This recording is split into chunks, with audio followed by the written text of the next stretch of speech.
Hello friends, welcome to my channel Rahul classes. आज हम लोग सुप्रीम कोर्ट यानी सर्वोच्च न्यायालय, इसे उच्चतम न्यायालय भी कहा जाता है, इसके बारे में बात करेंगे। तो देखिए, उच्चतम न्यायालय सुप्रीम कोर्ट कहते हैं और उच्च न्यायालय जो है उसे हाई कोर्ट को कहा जाता है। उच्च न्यायालय हाई कोर्ट को कहते हैं और उच्चतम न्यायालय सुप्रीम कोर्ट को कहा जाता है। इसकी जो चर्चा की गई है वो आर्टिकल 124 से लेकर 147 तक इसकी चर्चा की गई है। तो चलिए एक एक करके हम लोग सभी आर्टिकल को देखेंगे जो इसमें फेमस है। तो चलिए, पहला आर्टिकल है 124। इसमें सुप्रीम कोर्ट के गठन की चर्चा की बात की गई है, मतलब इसके स्ट्रक्चर की बात किया गया है। आर्टिकल 124 में सुप्रीम कोर्ट के स्ट्रक्चर की बात की गई है। इसमें वर्तमान में 34 जज हैं। कितने जज हैं? 34। उसमें से 33 जज हैं और एक सीजेआई हैं, जिसे चीफ जस्टिस ऑफ इंडिया भी कहते हैं। चीफ जस्टिस ऑफ इंडिया को मुख्य न्यायाधीश, भारत के मुख्य न्यायाधीश भी कहा जाता है, जो एक हैं, और 33 क्या है? जज है। दोनों मिलाकर कितना हो गया? 34 हो गया। अब हम बात करते हैं, जजों में वृद्धि का अधिकार संसद के पास है। संसद जब चाहेगी जज की संख्या को बढ़ोतरी कर सकती है। तो जैसा कि वर्तमान में भी ना 34 है, लेकिन पहले की अगर बात करें तो 8 था, फिर 26 हुआ और फिर 31 हुआ, तब जाकर के ये 34 हुआ है। तो देखिए, पहले जो 8 थे, टोटल पहले जो 8 जज थे, उस 8 जज में एक आपके 7 जज होते थे। क्या होते थे? 7 जज होते थे और एक क्या होते थे? सीजेआई होते थे, चीफ जस्टिस ऑफ इंडिया होते थे। इस तरीके से जब 26 थे तो क्या होते थे? 25 जज थे और एक सीजेआई थे। ठीक है। ऐसे ही जब 31 हुए थे, 31 हुआ था, तो उसमें 30 क्या थे? जज थे और एक सीजेआई, जिसे मुख्य न्यायाधीश, भारत के मुख्य न्यायाधीश भी कहा जाता है। ठीक है। अब हम नेक्स्ट बात करते हैं, सुप्रीम कोर्ट में जज बनने के लिए योग्यता क्या क्या होनी चाहिए। अगर कोई व्यक्ति सुप्रीम कोर्ट में जज बनना चाहता है तो उनकी योग्यता क्या होनी चाहिए। तो चलिए देखते हैं। पहला ये है कि हाई कोर्ट में 10 साल तक वकील का काम किया हो, 10 साल तक वकालत किए हों, या फिर हाई कोर्ट में ही 5 साल तक जज के रूप में काम किए हों। ठीक है। पहला कंडीशन ये है कि आप 10 साल तक हाई कोर्ट में क्या कहें, वकालत किए हों, या 5 साल तक जज के पोस्ट पर काम किए हों। और साथ में एक लाइन और जोड़ा गया है कि राष्ट्रपति की नज़र में कानून का अच्छा जानकार हो। तो जो व्यक्ति राष्ट्रपति की नज़र में कानून का अच्छा जानकार हो, 5 साल तक जज बने हो और 10 साल तक वकालत यानी वकील के पोस्ट पर हो, तो वही सुप्रीम कोर्ट के जज बन सकते हैं। इसका नेक्स्ट की बात करें तो सुप्रीम कोर्ट में जजों की नियुक्ति कौन करता है। अगर हम नियुक्ति की बात करें तो सुप्रीम कोर्ट में जज की नियुक्ति करते कौन है, तो चलिए देखते हैं। तो नियुक्ति करते हैं राष्ट्रपति। कौन करते हैं? नियुक्ति करते हैं ये राष्ट्रपति करते हैं, लेकिन सलाह लेते हैं। किन किन की सलाह लेते हैं? तो चलिए, अब राष्ट्रपति रायसीना की पहाड़ी पर बैठे हैं राष्ट्रपति भवन में, उनको क्या पता कि कौन से जज में कौन सा जज अच्छा है, कौन खराब है। तो ये किससे सलाह लेते हैं? ये सीजेआई से सलाह लेते हैं। किससे लेते हैं? चीफ जस्टिस ऑफ इंडिया से सलाह लेते हैं।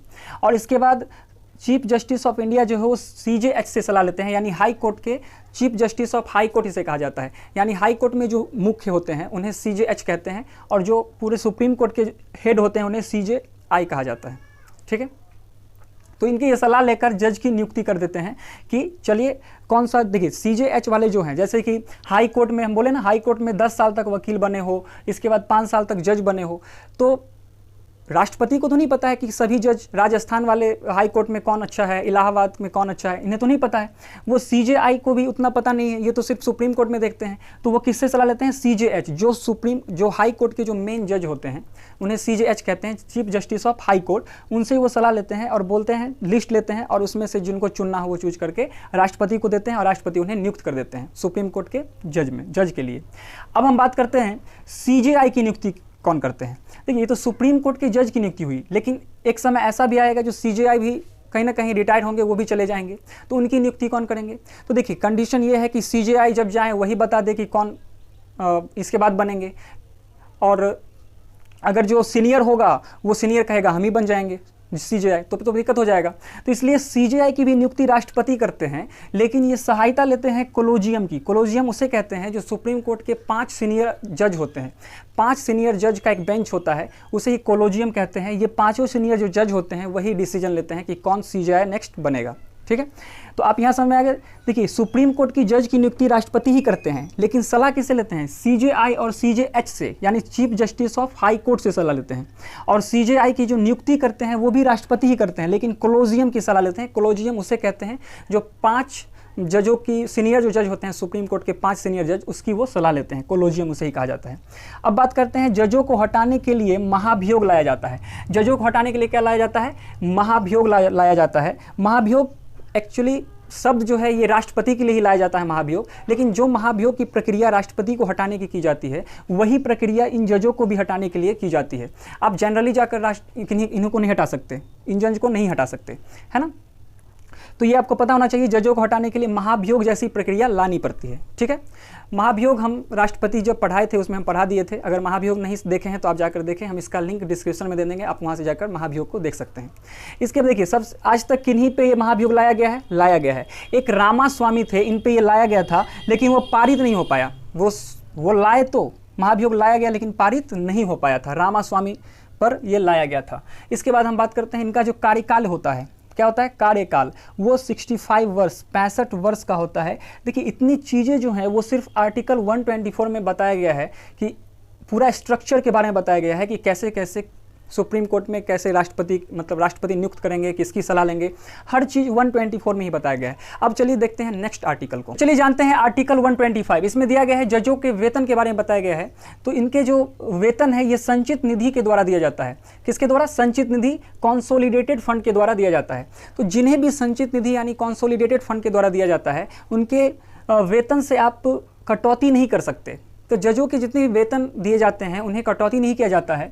इन सीजेआई की अगर बात करें तो इनको 2,80,000 रुपये उन्हें पेमेंट मिलता है, 2,80,000 रुपया।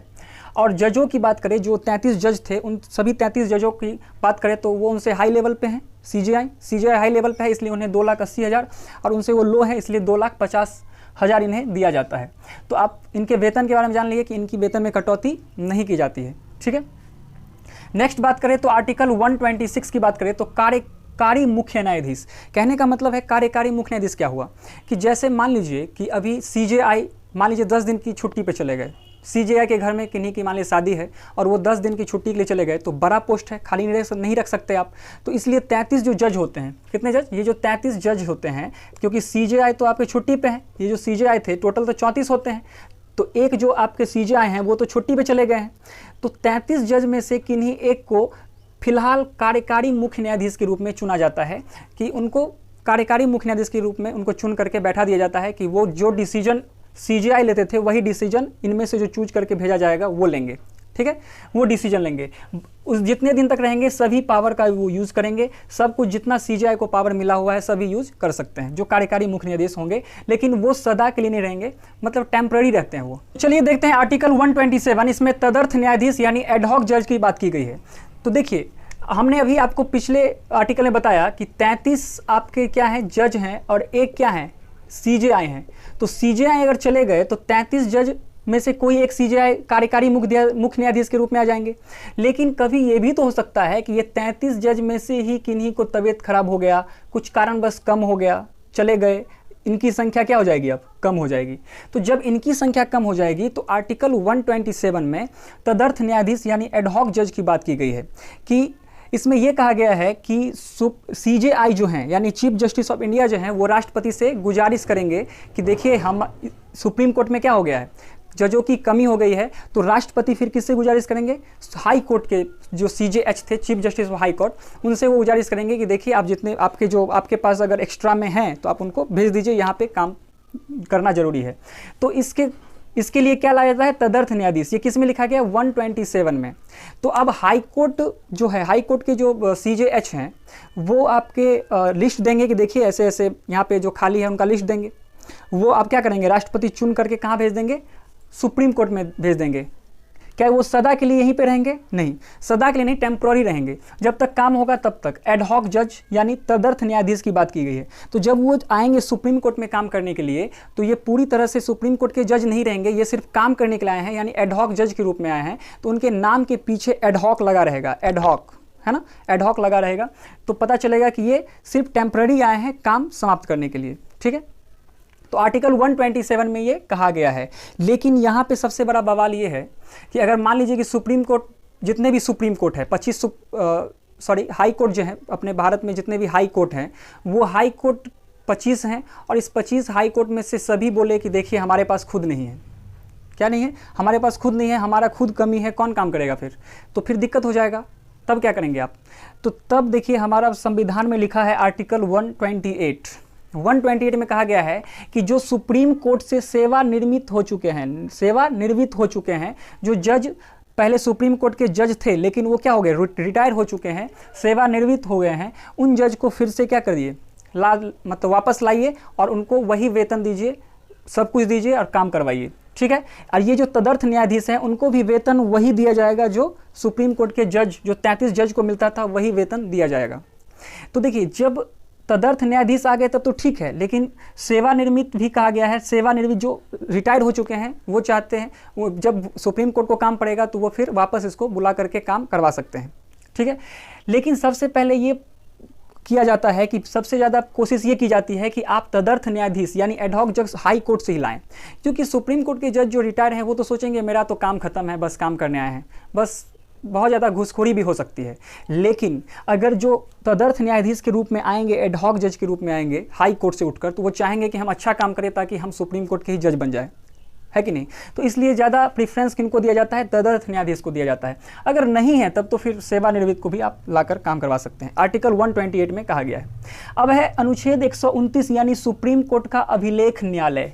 अभिलेख न्यायालय क्या होता है, इसे नाजीर भी कहा जाता है, क्या कहा जाता है, नजीर भी कहा जाता है, अभिलेख न्यायालय को नजीर भी कहा जाता है।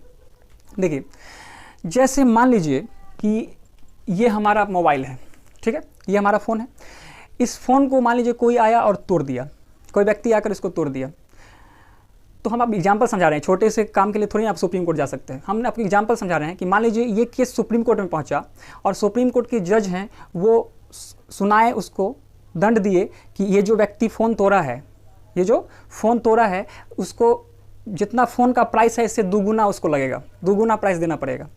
तो एक ये अभिलेख बन जाएगा कि जितने भी लोग हैं जिसका भी फ़ोन टूटा है वो क्या करेंगे, उसका जो वकील होगा वो जाएगा, बोलेगा देखिए ऐसे ऐसे हमारा फ़ोन टूटा था, मेरा फ़ोन टूटा तो क्या लगा, इसका दुगुना पैसा लगा। कौन दिया, जो तोड़ा था। वैसे ही जिसका फ़ोन टूटा है वो जो तोड़ा होगा वो फिर क्या करेगा, दुगुना पैसा देगा। यानी नाजीर का काम करता है, एक ये कानून का काम करता है, जैसे लॉ बनता है ना, एक लॉ की तरह काम करता है। इससे केस लड़ने में आसानी होती है कि जब इसको ये सज़ा दिए हैं तो आप इसको भी यही सज़ा दीजिए, तो आसानी होती है। इसलिए आर्टिकल 129 में अभिलेख न्यायालय यानी नजीर की चर्चा की गई है। समझ में आ गया ये क्या है, नजीर। इसके बाद है आर्टिकल 130 यानी सुप्रीम कोर्ट का स्थान। देखिए, सुप्रीम कोर्ट तो मेनली दिल्ली में ही है, दिल्ली में है ना, एक ही सुप्रीम कोर्ट है भारत के। हाई कोर्ट 25 है लेकिन सुप्रीम कोर्ट एक ही है। तो देखिए, सुप्रीम कोर्ट का स्थान दिल्ली है, लेकिन कभी कभी मान लीजिए हैदराबाद में काम पड़ गया, कभी जम्मू कश्मीर में काम पड़ गया, कभी कहीं पड़ गया, तो फिर दूर दूर से लोग आने में प्रॉब्लम होती है।